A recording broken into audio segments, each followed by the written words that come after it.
નમસ્કાર, આપ જોઈ રહ્યા છો નેશન પ્લસ ન્યૂઝ. હું છું આપની સાથે હિરલ પંડ્યા. વડોદરા શહેરમાં શ્રી મહારુદ્ર મારુતિ સંસ્થાન દ્વારા વાડી ખાતે આવેલા ભારત માતા મંદિરમાં 381 દિવસીય ભવ્ય ચતુર્વેદ મહા અનુષ્ઠાન ચાલી રહ્યું છે. ભારત માતા મંદિર ખાતે ગત 30 માર્ચ 2026 થી આ ઐતિહાસિક વૈદિક મહાયજ્ઞનો પ્રારંભ કરવામાં આવ્યો છે.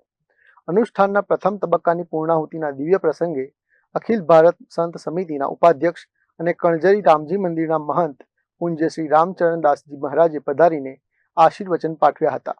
આ પવિત્ર અવસરે વડોદરાના mayor Geeta Makwana, deputy mayor Aditya Patel, standing committee chairman Varsha Vyas, શાસક પક્ષના નેતા શ્વેતા માછી તથા દંડક વિજય ચૌહાણ સહિતના લોકપ્રતિનિધિઓએ યજ્ઞશાળાની મુલાકાત લઈ મહાઆરતીનો લાભ લીધો હતો.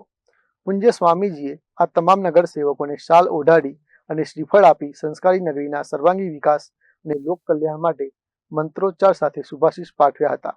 આ પ્રસંગે પૂર્વ ડેપ્યુટી મેયર નંદા જોશી પણ ખાસ ઉપસ્થિત રહ્યા હતા. વોકમેન ઓફ ઇન્ડિયા તરીકે જાણીતા ડોક્ટર રાજુ એમ ઠક્કરના ગૌરવપૂર્ણ સંચાલનમાં વિશ્વ શાંતિ અને માનવ કલ્યાણનો સંદેશ પ્રસરાવતા આ કાર્યક્રમનું સમાપન થયું હતું.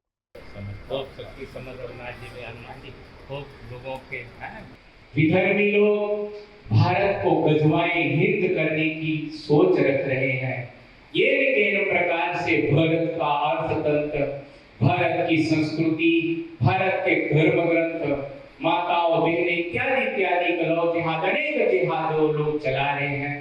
उन सब से रक्षा हमारे हनुमान जी करेंगे, रघुनाथ जी करेंगे, यज्ञ नारायण करेंगे और से आचार धोदेव करेंगे. क्या करेगा? राम नाम में पूर्व वाला पूर्व से टाइम है.